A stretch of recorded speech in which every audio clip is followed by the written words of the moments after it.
Hi there, it's MA. I'm just going to give you a really quick couple of thoughts about. I've been working with the Alleyman for the last few days. This is a deck that I didn't back, but I pre ordered when the campaign closed, and I received it a couple of months ago when I was getting a bit of deck overwhelm from other campaigns I had backed coming in. So I put it aside and I've just recently taken out. So, just really quick, here's a couple of things I've discovered. First of all, I tend to pull cards lately in groups of three, not necessarily set spread positions, but I tend to pull three cards at a time. And I've noticed if I lay them out from this deck before I turn them over, that because the backs are all different, the backs now become part of the reading. For example, today these are the three cards I pulled, the backs, and I apologize for the glare. Um, these were the three backs, which is already telling a little bit of a story about the mood, I think, which I think is a much different story than, say, if you had pulled these three backs. So I kind of like having that moment to look at the backs before I turn the card over and see if that's going to give me a little bit of a vibe as well. Um, the second thing is that I'm finding synchronicities between the cards that are not choreographed and plotted the way they are in a deck by one person. And I think that that's helps stretch the associations that we can make with tarot or that I enjoy making. So, for example, going back to the three cards I pulled today, I pulled the Hole, and then I pulled these two other cards, which one and one of them has these kind of blank eyes with light behind it and a keyhole with light behind it. So I thought that those really all spoke together with that idea of the blankness and the hole, and I just thought that was really interesting. There's something about not knowing the cards, not knowing the deck, that I think is letting me see things that I might not see. And the other happy kind of accident, or I don't know, happy or not, but today when I pulled cards, I happened to get all cards that were more of an oracle or an extra card type of vibe and no real standard tarot cards. And I think that leads me to the third thing is by using this deck, I have relinquished a lot of control.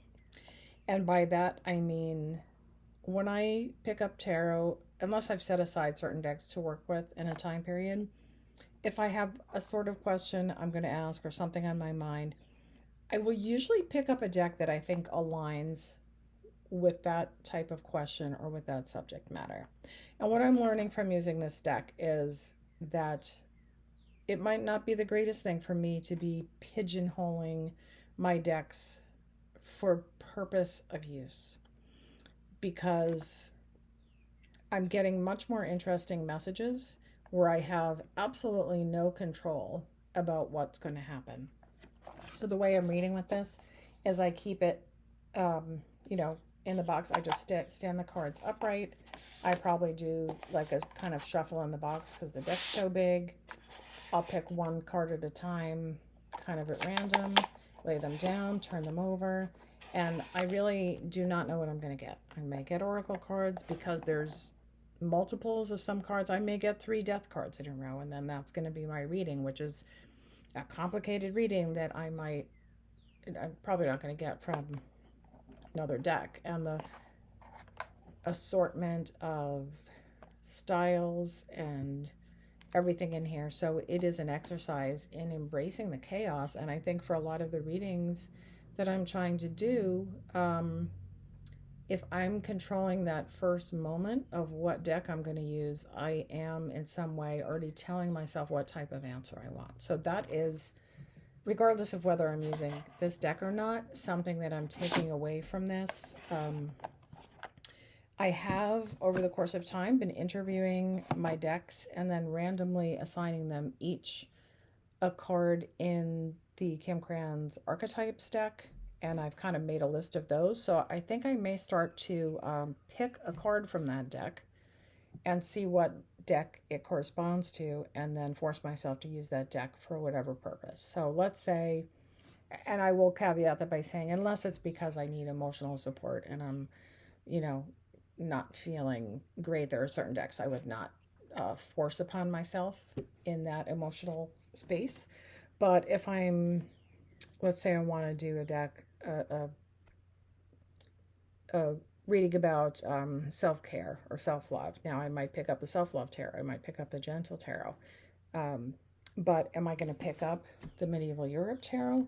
Am I going to pick up, what else is over there? Am I going to pick up something that by its nature seems to be at odds with what I'm questioning? I think I want to push myself and take the lesson from this deck to say maybe add that element of chance into other types of reading. I know there's someone in the community, and I apologize, I'm not going to mention their name because I don't remember if this was in a video on Instagram. I couldn't find it. It might have been in a personal closed exchange, so I'm not going to mention their name. I doubt they watch my channel, but if you do, please tag yourself. But someone had taken all their oracle decks, taken like a crocheted basket, and mixed all the oracle cards together and put them in that basket to make one mega deck. And at the time, that terrified me and just like made my brain explode. But now I'm really seeing the appeal of that. And I am also thinking that for decks that I tell myself, oh, I don't reach for blankety blank that often, if it is about the size of this deck, I'm just going to intersperse them in there and see what happens. I've got space in here to fit in a whole lot more cards, as long as they're roughly the same size, and see if that changes my relationship with some of those decks. So yeah, that's what I've been doing with this deck so far. So interesting to see how other people are reading with it or using it, or what your takeaway is from it. Yeah, hope I'll see more videos. There's plenty of unboxing videos. I think most people are familiar with this deck. I'm not going to bother to unbox because it won't be pretty, and other people have done beautiful walkthroughs. So yeah, so I'm interested to see this one in action with people and see how they're using it. So as always, thank you for watching if you did, and bye.